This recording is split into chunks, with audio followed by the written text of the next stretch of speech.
నమస్కారం public vision వార్తలకు స్వాగతం. నా పేరు సుమలత. వార్తల్లో ముందుగా హెడ్లైన్స్.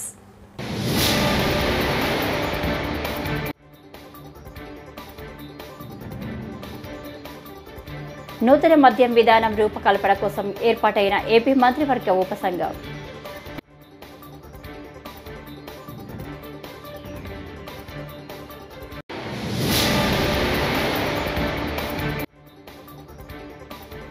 జానీ మాస్టర్పై లైంగిక వేధింపుల కేసు స్పందించిన చిత్ర పరిశ్రమ.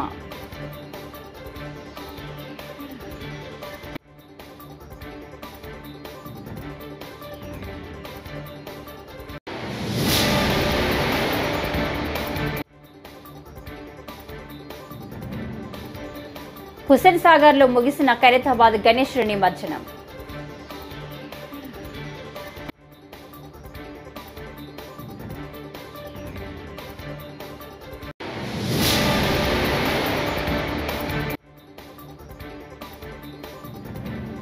విశాఖ స్టీల్ ప్లాంట్ను ధ్వంసం చేయాలనే ఆలోచనలో కేంద్రం లేదని రాష్ట్ర బీజేపీ అధ్యక్షురాలు పురంధేశ్వరి.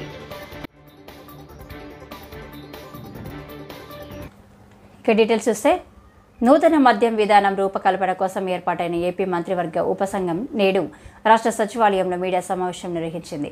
ఈ సందర్భంగా వైద్య ఆరోగ్య శాఖ మంత్రి సత్యకుమార్ మాట్లాడారు. గత ప్రభుత్వం తప్పుడు విధానాలతో రాష్ట్రం ఆర్థికంగా నష్టపోయిందని అన్నారు. అన్ని వ్యవస్థలను కూడా దోచుకొని చివరికి మందుబాబుల విషయంలో కూడా దోచుకునే విధానానికి శ్రీకారం చుట్టారని విమర్శించారు. ఇలాంటి ఆలోచనలు మామూలు మనుషులకు రావు, అవేవో శక్తులు ఉన్న వాళ్ళకే ఇలాంటి ఆలోచనలు వస్తాయని వ్యాఖ్యానించారు. 19 నుంచి 2019-2024 మధ్య చూస్తే ప్రభుత్వ ఆసుపత్రుల్లో 2014-2019 మధ్య 36,000 కేసులు కిడ్నీ లివర్ సైరోసిస్ ద్వారా పెరిగితే 2019 నుంచి 2024 దాకా అది 56,000కు పోయింది. ప్రభుత్వ ఆసుపత్రుల్లో లెక్కల ప్రకారమే ఇలా ఉంటే ప్రైవేట్ ఆసుపత్రులను కలుపుకుంటే ఎలా ఉంటుందో మనం అర్థం చేసుకోవాలి. అంటే స్వలాభం కోసం, సొంత ఖజానాన్ని నింపుకోవడం కోసం ఇన్ని వేల మంది పేదల ప్రజలతో గత ప్రభుత్వం, జగన్మోహన్ రెడ్డి గారి ప్రభుత్వం జే బ్రాండ్లు తీసుకొచ్చి ఆటలాడుకుంది. కొన్ని వేల కుటుంబాలు రోడ్డున పడ్డాయి, కొన్ని వేల అక్క చెల్లెల పుస్తెలు తెగాయి. ఇటువంటి దుర్మార్గపు ఎక్సైజ్ పాలసీని తీసుకొచ్చి ఊరు పేరు లేని, నాణ్యత లేని మద్యం సరఫరా చేయడం వల్ల ఇవన్నీ జరిగిన విషయం అందరికీ తెలిసిన విషయమే. అందుకనే ప్రభుత్వం కొత్త ఎక్సైజ్ పాలసీలో ముఖ్యంగా ముఖ్యమంత్రి గారు ఆరోగ్యానికి భద్రత కల్పించాలి, ఇస్తున్న మద్యాన్ని ఎలక్షన్ సందర్భంలో హామీలో ఒకటైన నాణ్యమైన మద్యాన్ని సరసమైన ధరకు అందిస్తామని చెప్పడం జరిగింది. దానిలోనే ప్రధానంగా దాని మీద దృష్టి పెట్టే వాళ్ళ మద్యం పాలసీని తీసుకురావడం జరిగింది. ఈ ప్రధానంగా ఇంకో సమస్య ఏంటంటే గత ప్రభుత్వం ఏపీ బెవరేజెస్ కార్పొరేషన్ తీసుకొచ్చి దాని మీద కూడా భవిష్యత్తులో వచ్చే ఆదాయం మీద 13,000 కోట్ల అప్పు తెచ్చింది. ఈ ప్రభుత్వం మీద ఆ 13,000 కోట్లని, అంటే అన్ని వ్యవస్థల్ని, అన్ని రంగాల్ని దోచుకొని చివరికి మందుబాబుల విషయంలో కూడా దోచుకునే ప్రయత్నానికి ఇట్లాంటి శ్రీకారం చుట్టడం, ఇటువంటి ఆలోచనలు మామూలు మనుషులకు రావు. ప్రముఖ కొరియోగ్రాఫర్ జానీ మాస్టర్పై లైంగిక వేధింపుల కేసు మీద ఫిలిం ఛాంబర్కు చెందిన లైంగిక వేధింపుల పరిష్కార ప్యానెల్ ఈరోజు స్పందించింది. తమ్మారెడ్డి, భరద్వాజ, ఝాన్సీ ఇతర ప్యానెల్ సభ్యులు ఈ మీడియా సమావేశంలో పాల్గొన్నారు. ఝాన్సీ మాట్లాడుతూ లైంగిక వేధింపులకు సంబంధించి బాధితురాలు మొదట మీడియాను ఆశ్రయించిందన్నారు. మీడియా ద్వారా ఈ విషయం తమ దృష్టికి వచ్చినట్లు చెప్పారు.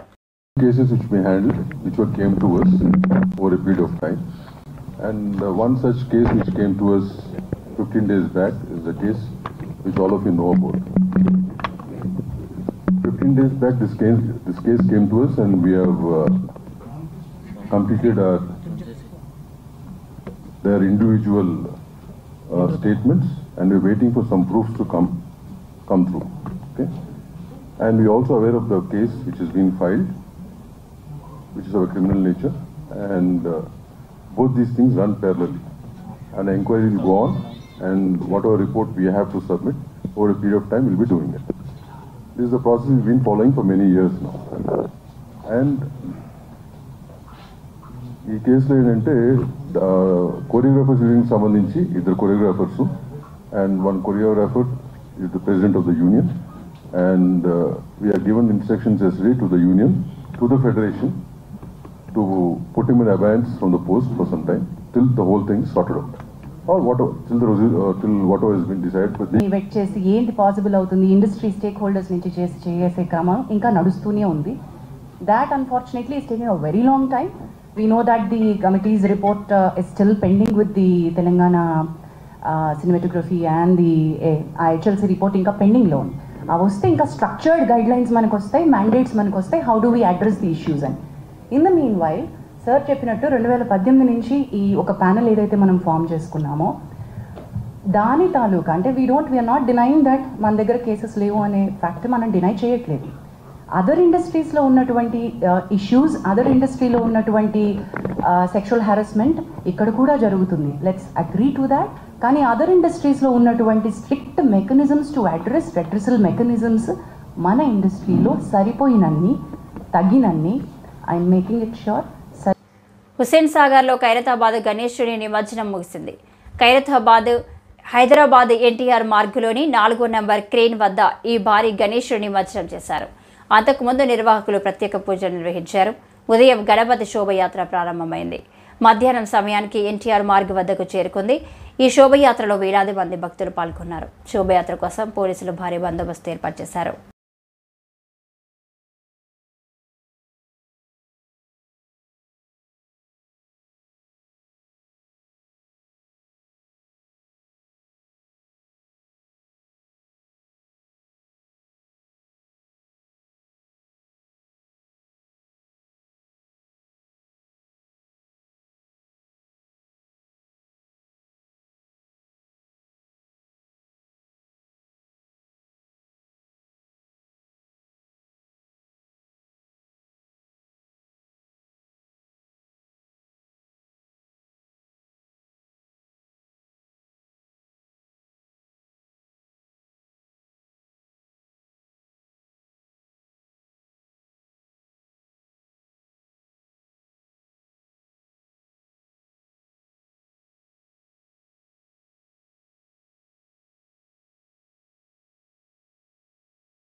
విశాఖ స్టీల్ ప్లాంట్ను ధ్వంసం చేయాలనే ఆలోచనలో కేంద్రం లేదని రాష్ట్ర బీజేపీ అధ్యక్షురాలు పురంధేశ్వరి అన్నారు. విశాఖలో మంగళవారం పురంధేశ్వరి మాట్లాడుతూ విశాఖ స్టీల్ ప్లాంట్ను కాపాడి లాభాల్లోకి తీసుకురావాలనేది కేంద్రం ఉద్దేశం. కేంద్ర ఉక్కు శాఖ మంత్రి కుమారస్వామి సానుకూలంగా స్పందించారు. ప్రధాని మోడీ పుట్టినరోజున అన్నా క్యాంటీన్ ఖర్చు బీజేపీ భరించింది. మోడీ నాయకత్వంలో భారత్ ప్రపంచంలోనే 3వ అతిపెద్ద ఆర్థిక వ్యవస్థగా మారనుంది అని అన్నారు. కుమారస్వామి గారి దృష్టి మేము తీసుకెళ్ళాం. విషయం అంతా వారికి సంపూర్ణమైనటువంటి అవగాహన ఉంది. కుమారస్వామి గారు స్వయంగా వచ్చి స్టీల్ ప్లాంట్ని చూశారు. స్టీల్ ప్లాంట్ని కాపాడాలి అనే ఆలోచనే కానీ లాభాల్లోకి తీసుకురావాలి అనే ఆలోచనే కానీ ఎప్పుడూ కూడా స్టీల్ ప్లాంట్ని ధ్వంసం చేయాలనేటువంటి ఆలోచన కేంద్ర ప్రభుత్వానికి లేదు. Let's not make it political అండి please. Let us leave it with Seva Pakvada. Nayanam Pradhanam today. That is the topic. Kumaraswamy గారి దృష్టి మేము తీసుకెళ్ళాం. విషయం అంతా వారికి సంపూర్ణమైనటువంటి అవగాహన ఉంది. కుమారస్వామి గారు స్వయంగా వచ్చి స్టీల్ ప్లాంట్ని చూశారు.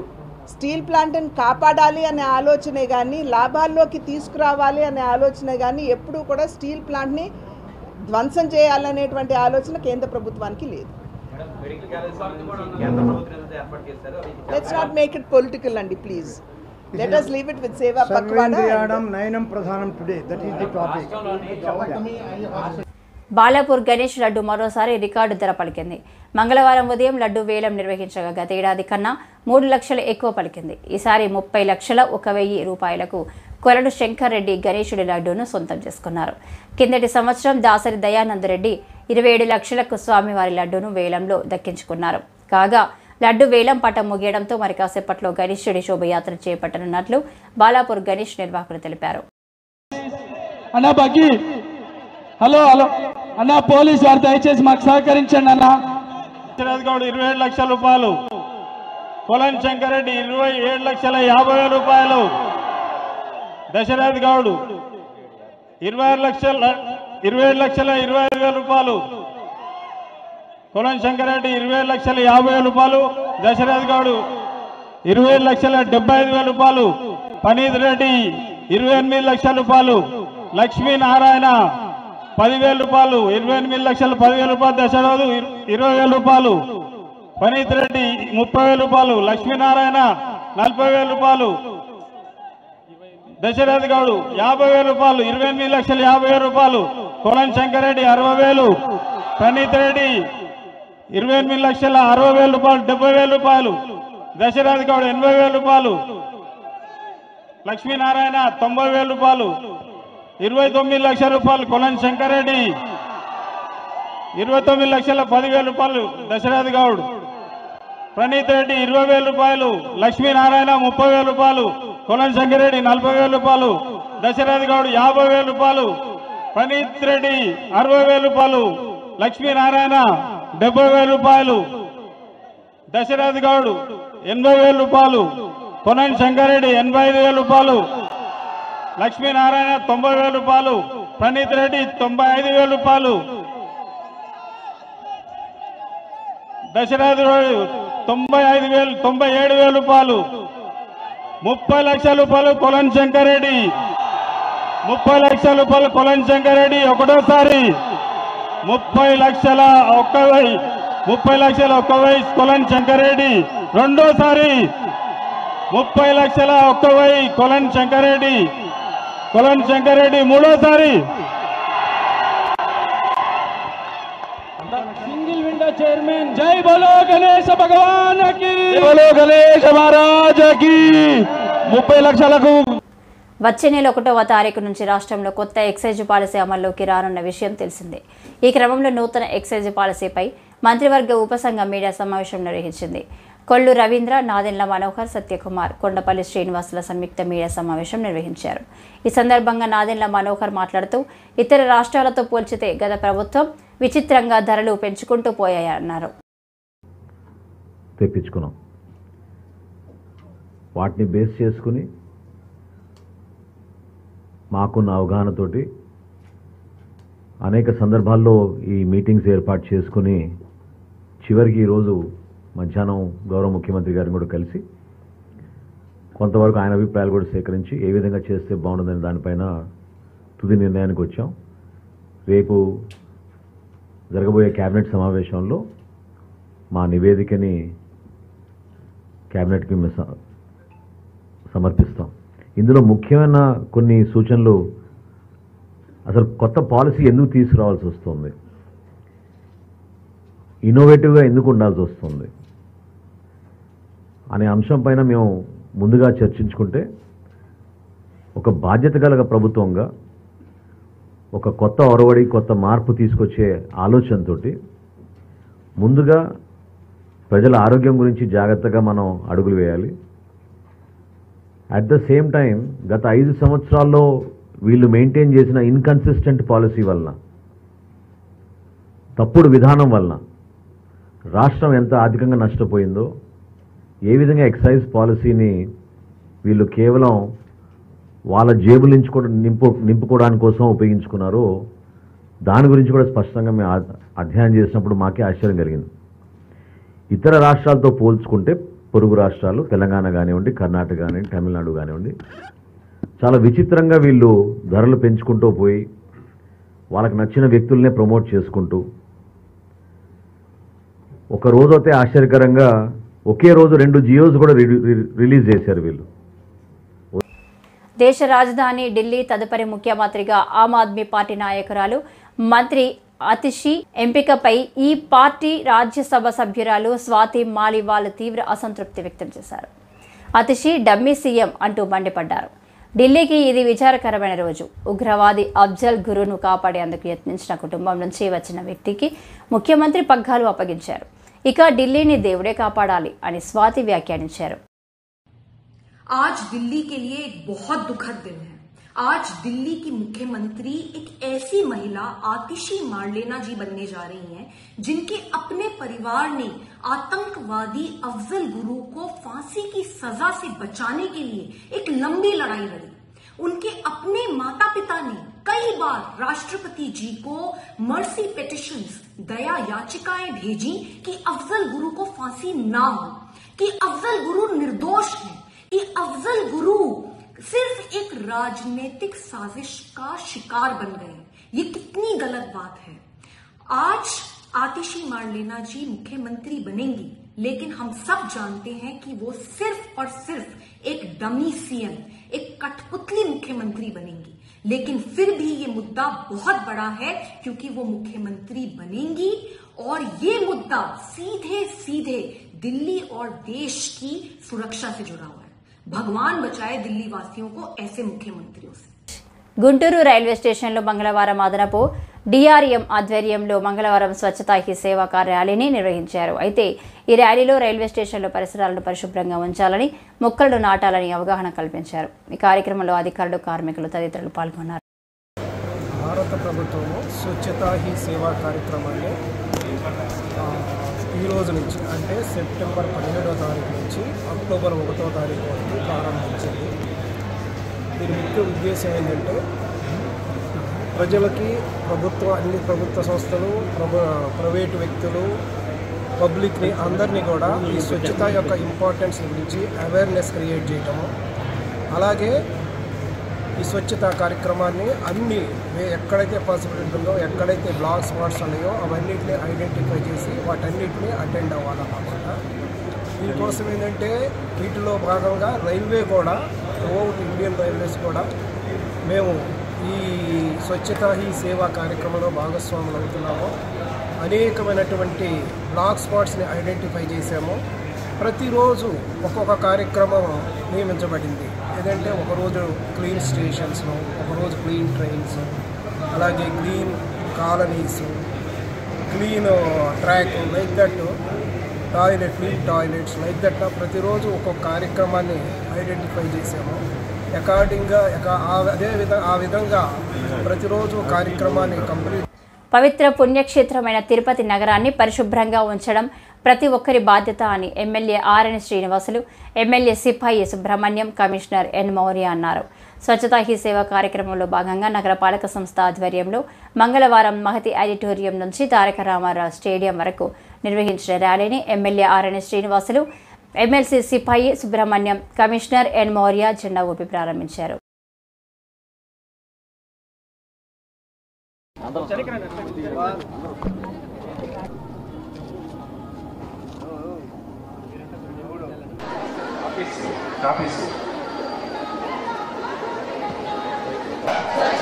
మరియు అభివృద్ధి గురించి కూడా ఆకాంక్షించారు, కల్పించారు. ఇప్పుడు దేశాన్ని ప్రపంచంలోని దేశాలు శుభ్రంగా సమయం కేటాయిస్తానని, గంటలు వారానికి 2 గంటలు స్వచ్ఛందంగా పరిశుభ్రత కోసం పనిచేసి పరిశుభ్ర తిరుపతి మరియు పరిశుభ్రపడి ఉంటాను. నేను చెత్త వేసి నేను నా కుటుంబం పాల్గొంటున్న వివిధ కళాశాలల విద్యార్థులకు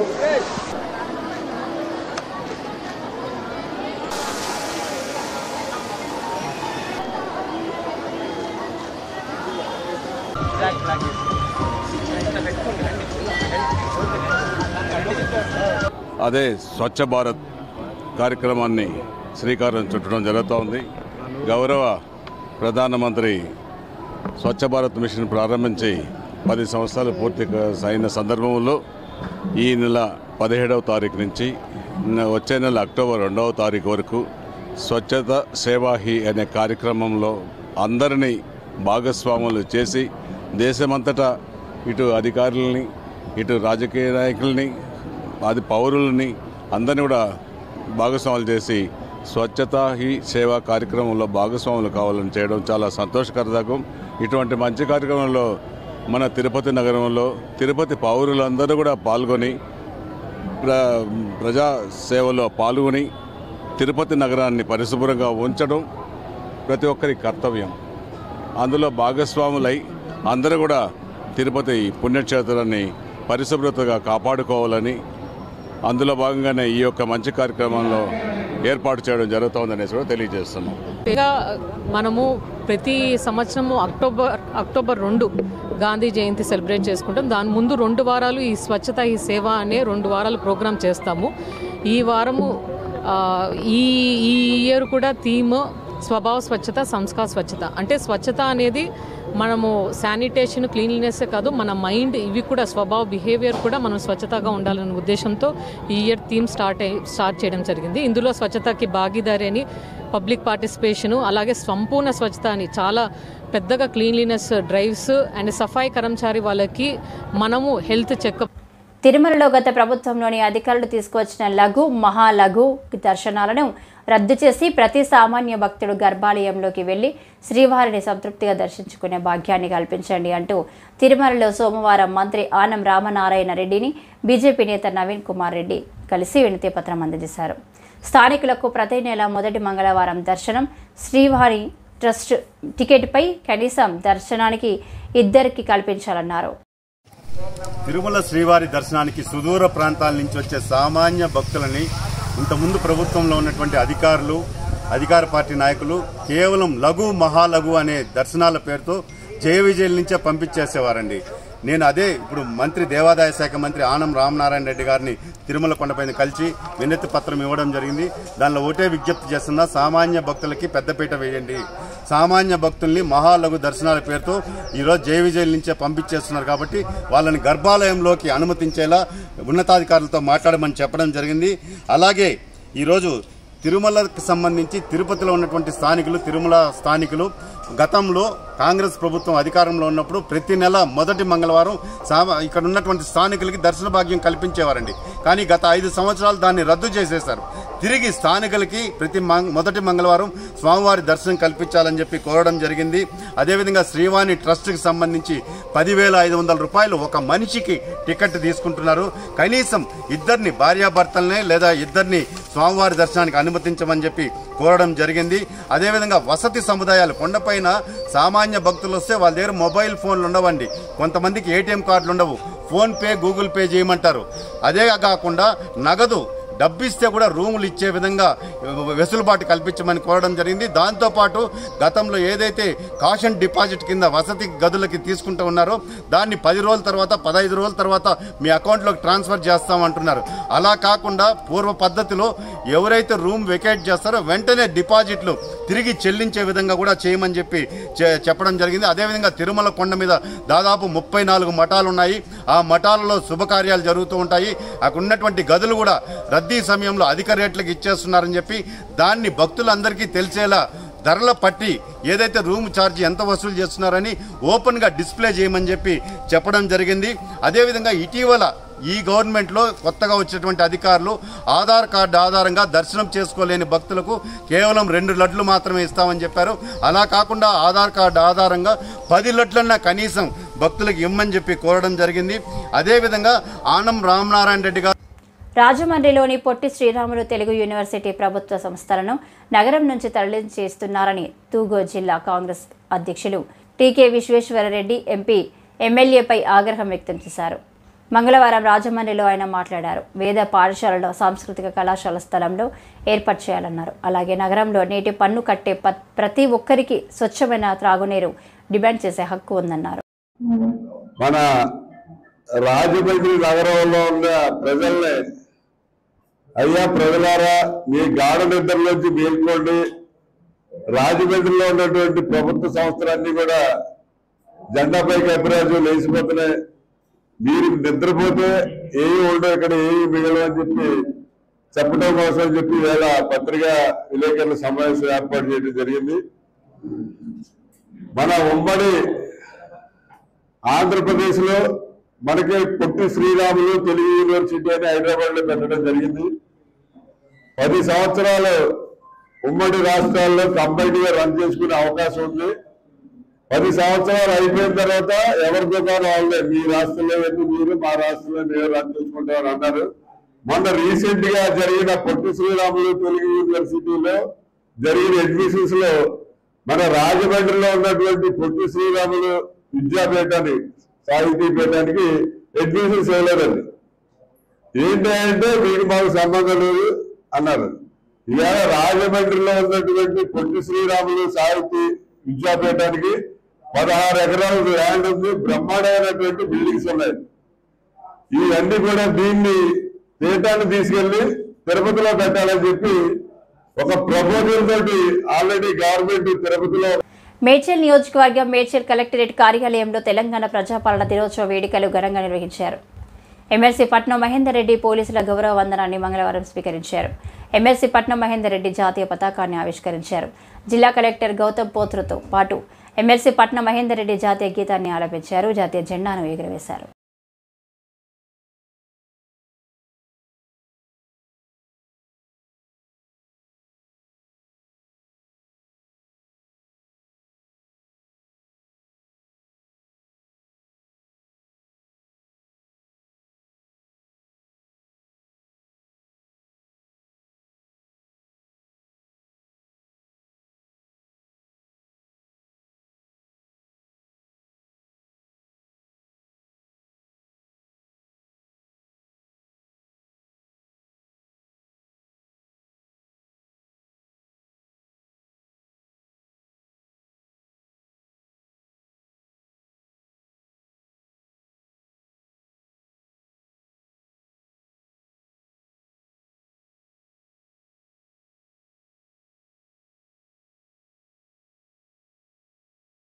ఈ వార్తలు ఇంతటితో సమాప్తం. నమస్కారం.